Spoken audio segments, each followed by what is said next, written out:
like I said, I was going to start a tutorial on how to do the flower art that I do. Those of you that couldn't get on today or want to see it later, it'll be on for 30 days here on my Facebook group, Burn and Bloom. And then it will, oh, and on the same time, it'll be posted on my YouTube. So if you're not following my YouTube channel, please follow it. It's the same thing, Burn and Bloom, and it has my name. And so that's where all the videos will be, the safe and sound, hopefully, because here in Facebook, they take them off after 30 days. All right. So I would love to wait for more people, but I need to get started. All right. So there are certain things that I asked for this tutorial, and it is a tile. 6x6 is what I have. You could have the 4x4, which are the coaster sizes. All right. Alcohol inks. So you could get. Can you hear me? Yeah. What is it? Okay, hold on. Technical. What happened?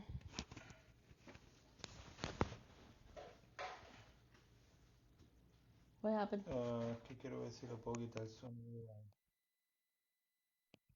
Hold on, guys. ¿Abre? Hello? Hello, hello?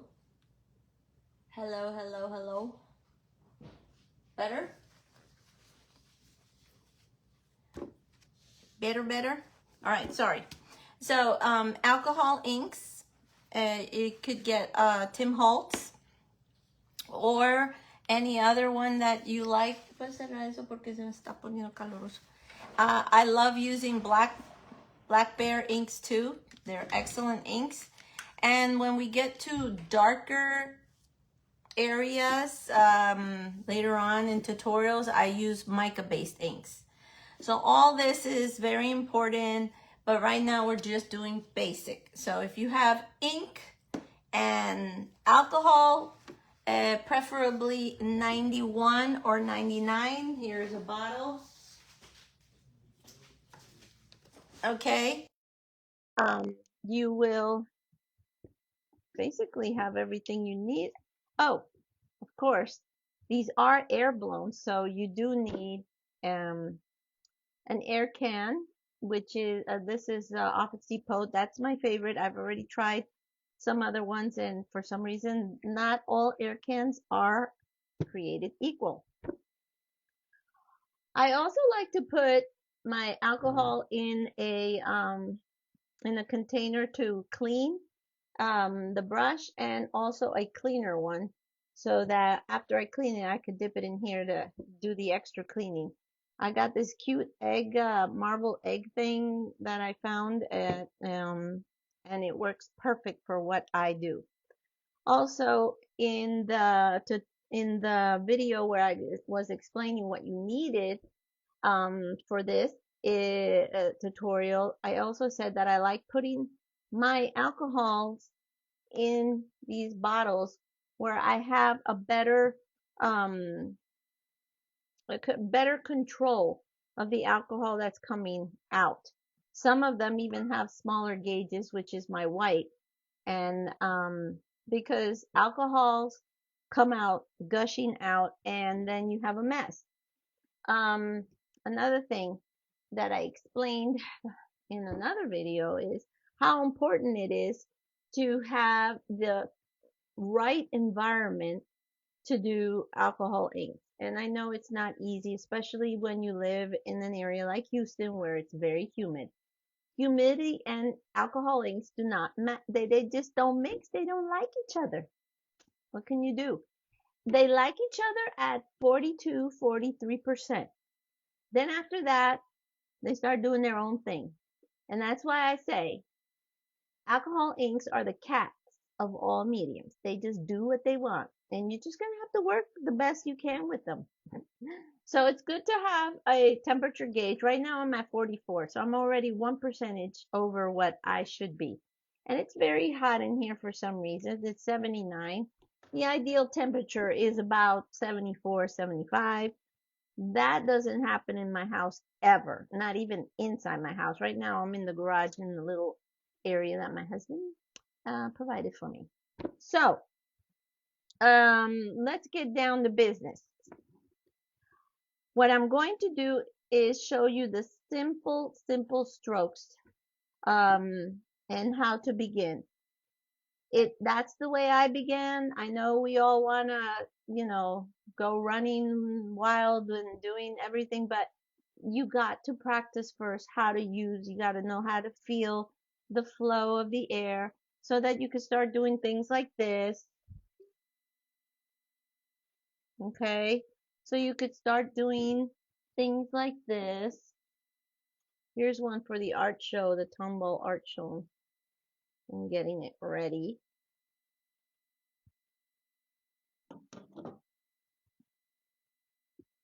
With practice, you will get to this point. But for now, we're going to learn the basic strokes. Now, since alcohol inks does have alcohol, it's important to have a window open or an air purifier or some kind of system where the air is circulating. So I'm putting on my air purifier right now. I'll leave it like that. And I am going to put you overhead so you could see this better and you don't need to see me. All right. Let me turn you guys around.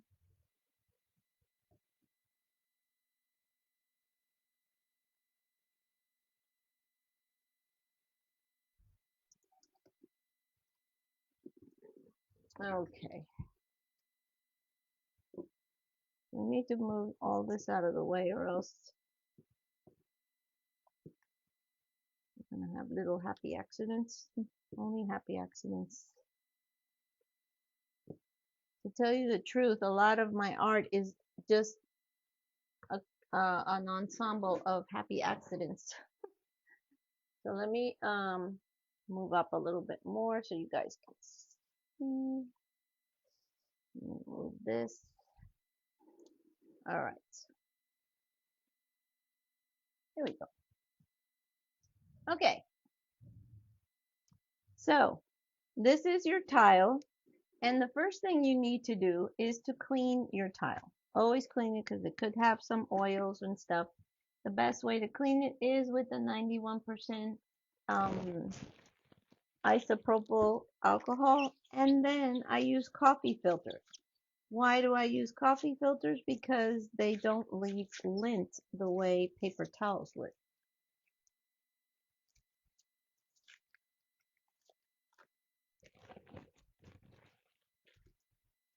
Okay. Should be nice and clean. Okay. So now, you choose your color. It doesn't really matter what color you want, but I'm going to be using, let's see, color I saw around here that I wanted to use.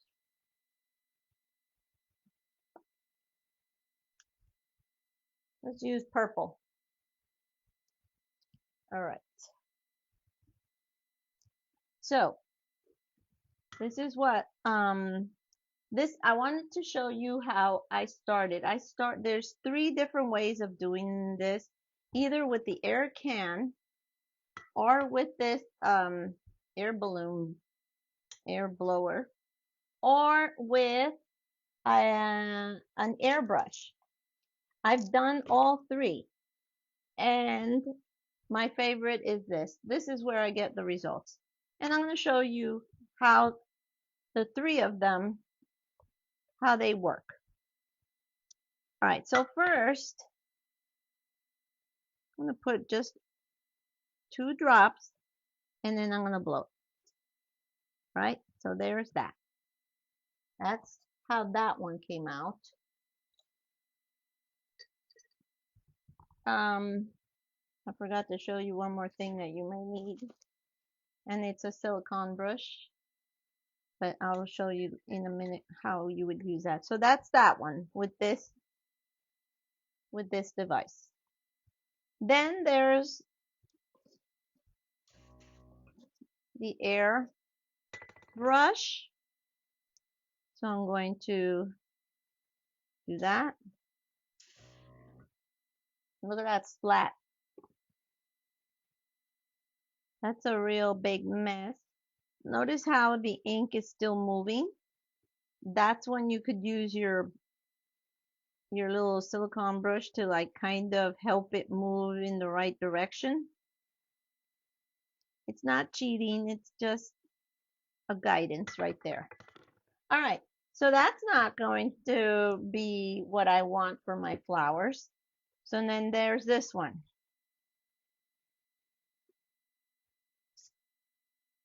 And there you go. Notice the difference between these.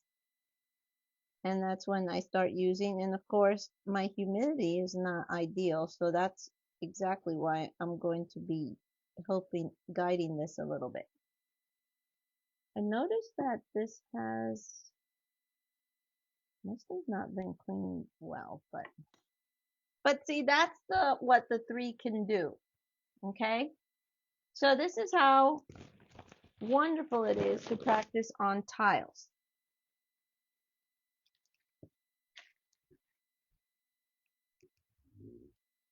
Just clean it off and start all over again.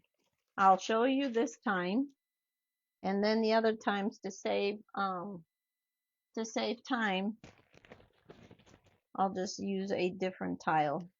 We don't waste any time, because this is just a short tutorial.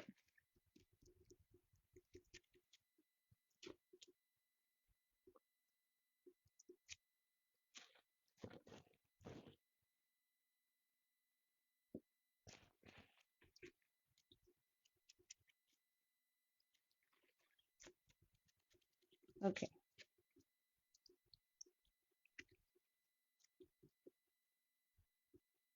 It does clean better than this, but I don't want to waste too much time. So it's going to have a little pink tint to it. All right.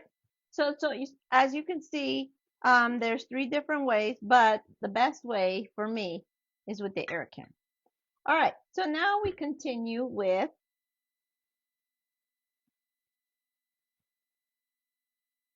how do we move the air can?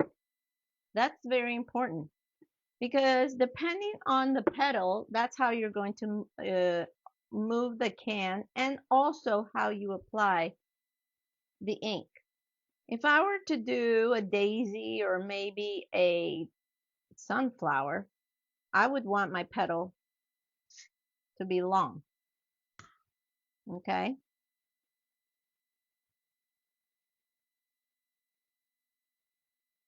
Humidity is not helping me out here today. Okay.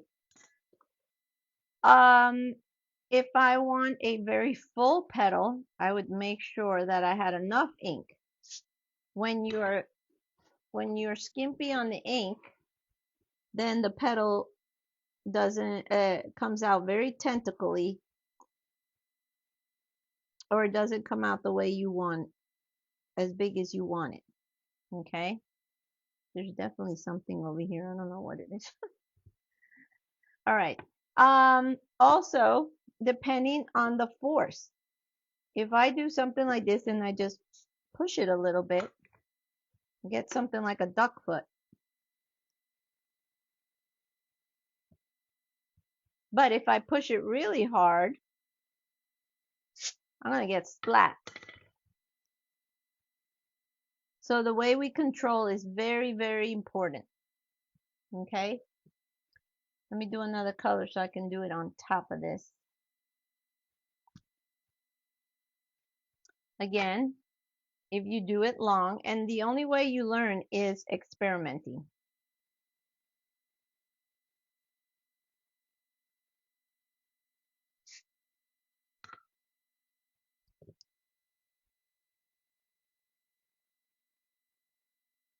This one was supposed to be long and it got, see? That's why I call it the cat of all mediums. All right, here's a clean one. So it's something that you're going to have to practice and practice and practice. Now, another technique would be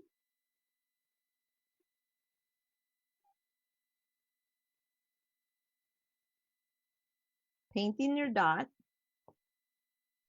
and using your white. Now, I made this plumbing contraption for my inks because they like to clog. So just in case, I'm just going to make sure it's unclogged before I start with the white. Now, inks, they dry up fast, super fast. But when you put an ink on top of another ink, it activates it. So here is, I'm going to count to 2 and then push. See how pretty that is?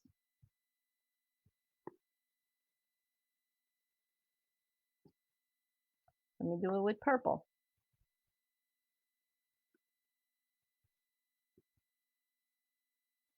Okay. So I'm going to put my white ink and I'm going to push.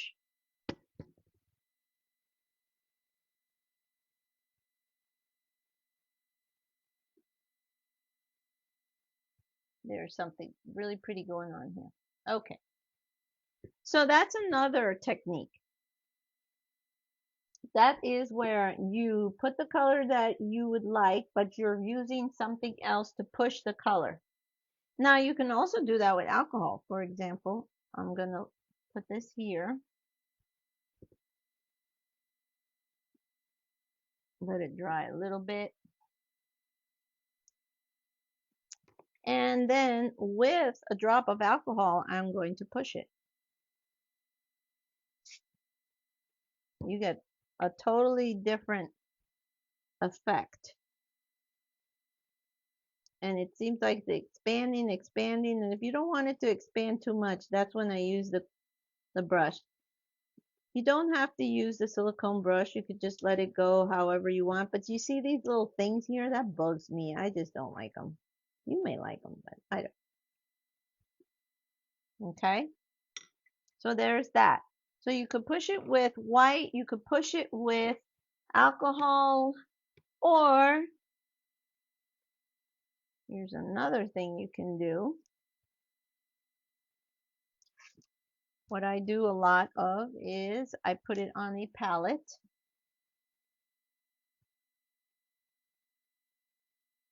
And then I paint it on.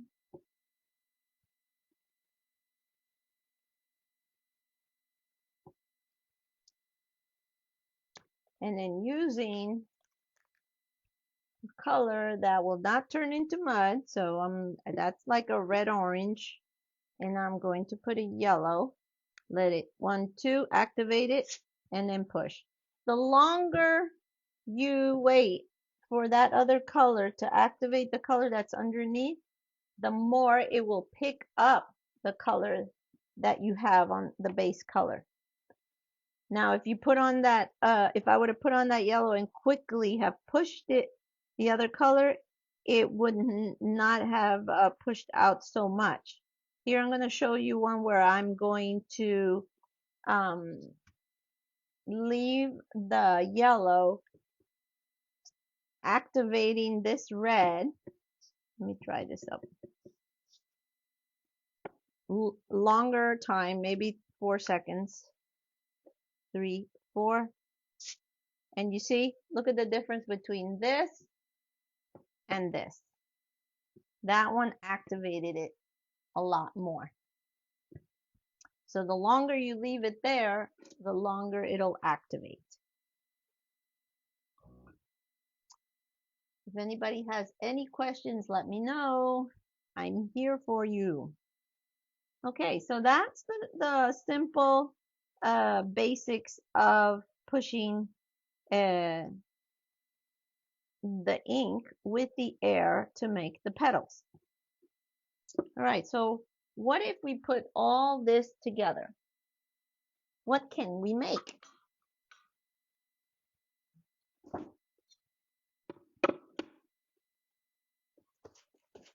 Okay, let's put this over here again. You can see. Now I also like to use this parchment paper, and also I use this turntable so I can move my my piece around easier. The parchment paper is great because sometimes if I don't have my paint palette, I could put it right here and then use it. I could also activate it even if it gets dry, the paint, and use it on this. Okay, so I'm going to do a very simple flower. I usually like the centers of my flowers to be brown, and espresso from Tim Holtz is my favorite. So we'll do the center.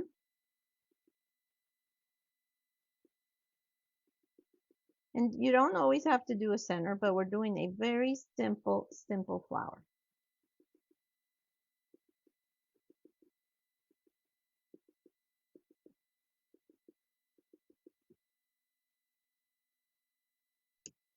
And I'm going to show you part of the flower with the first technique I showed you, and then part of the flower with the second.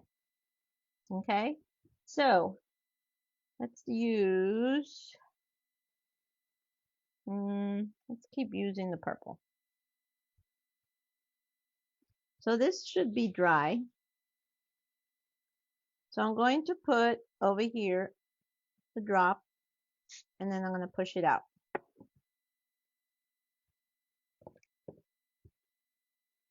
I'm going to help it a little bit because I don't like these tentacles.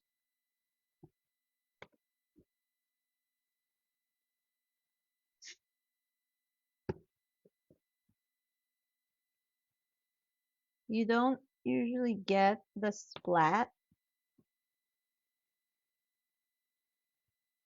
My bad, because I am getting it, but sometimes it's a neat effect.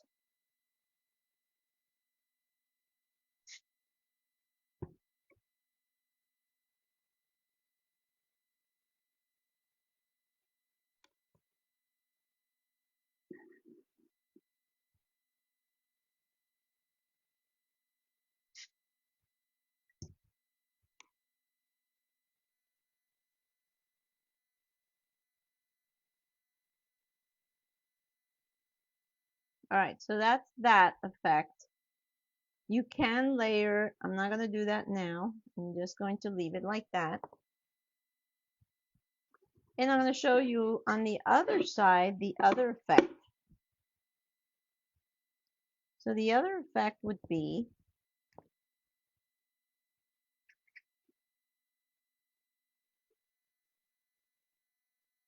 take some of this, and I'm going to paint it around the flower, the center.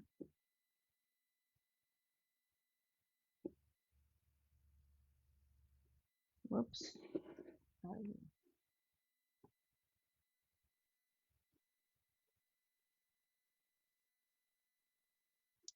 Okay. And now with my white, get this out of the way. With my white, I'm going to push this out. Is everybody following along? Let me know if you have any questions. All right, so and then I'm going to put it right here, the white, and push it out.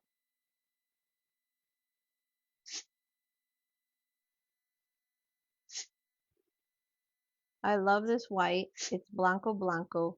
It's thicker than most alcohol inks, so it's easier to work with. All right, so here are the two different kinds of techniques.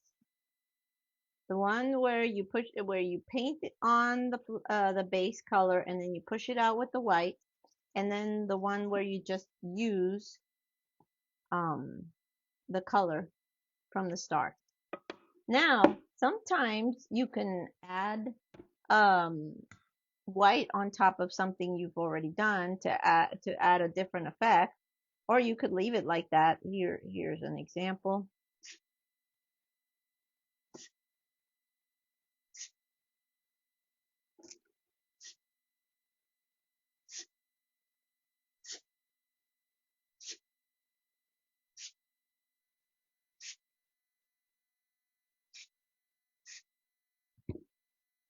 And there you create a different effect.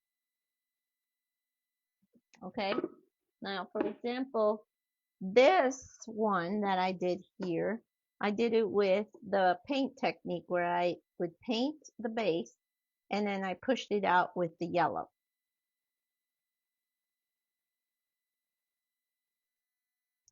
And this one is the technique where I just use straight from the color. I didn't do a base color. I just pushed it out with the same color. So it's two different techniques.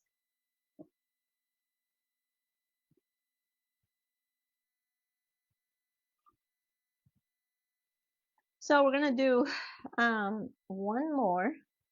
This time I'm going to show you actually one that only has one technique or else, so you can see how the finishing touch. And I noticed that I did not clean that other one, which may be why it was.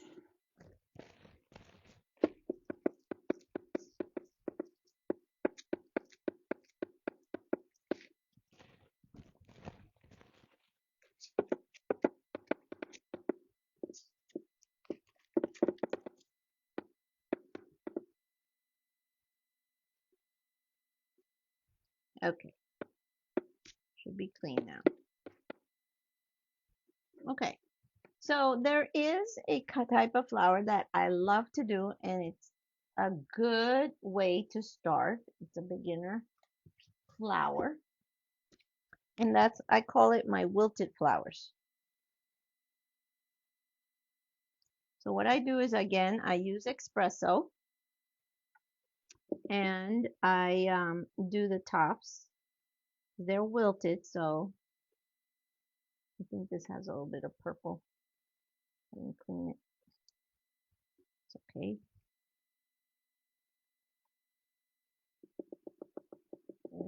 There it is. I have two different tops. One purple glare. Let's add some more of this. Okay, so there's that one. All right, so with one wilted flower, I'm going to do the paint technique, and the other one, I'm going to do the normal, just using the same color tip.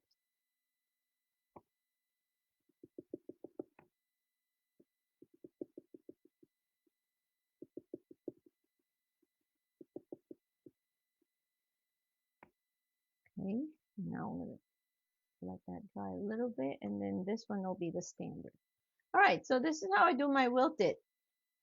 I do it where I'm pushing the air from the bottom, from the top to the bottom. All right, so I'm going to be using, let's use this one. Use a different color here. All right, so here I am going to use this red, which already splatted. That's the thing about alcohol inks, they splat.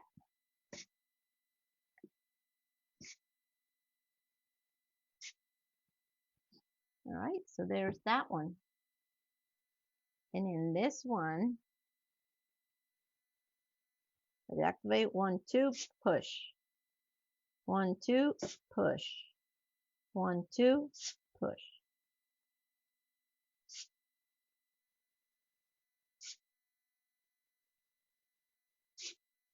Okay.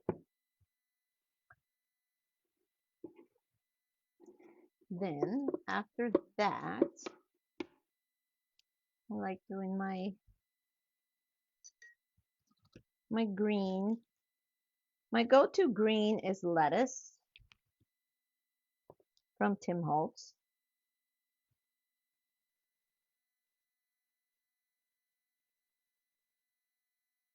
And you could just leave it like that. Or you can add leaves. And leaves I'll show you in another day, but these are the wilted flowers. Now, when you do this, it might be a good idea to let it dry and then move on to the next one, let it dry. That way you can see some of the layering. Here I did it very quickly, so it'll kind of blend it in. Now, when that happens, this is what I usually do. I take my white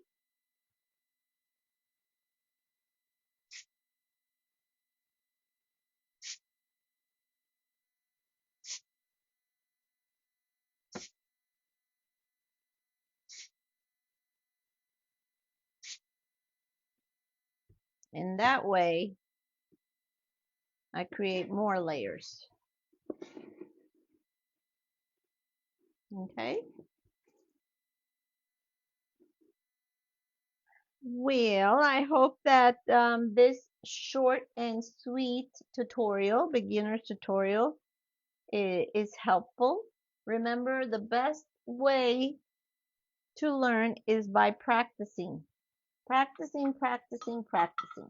So you're probably going to have a whole bunch of these, and you're just going to keep practicing by pushing the ink, pushing the ink, pushing the ink until you get a feel for it. Here's a different color. You might want to just leave it and see how it moves. You see how it starts connecting and doesn't look so tentacly.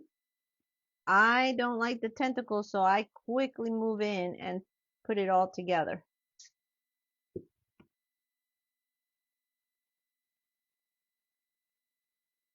Like that.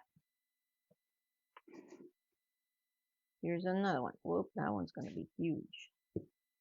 That's another thing. These inks are runaway inks, so sometimes you might get a splat that was not intentional,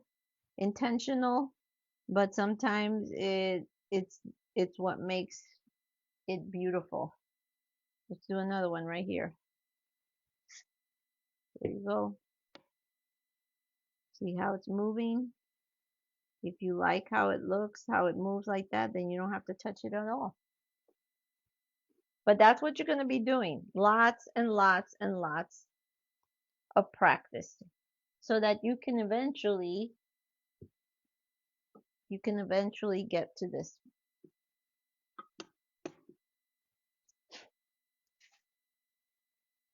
All right, well, if you have any questions, feel free to ask. I will be doing another tutorial in September. I'm hoping to do, for now, once a month tutorial, maybe twice, but I'm going to only promise once. Be sure to follow me on YouTube, same Burn and Bloom Claudine, and that's where all these videos will be once they hit their 30 days. They'll always be there. All right. Well, thank you for joining me. God bless you guys. Have a great Thursday. And again, let me know if you have any questions.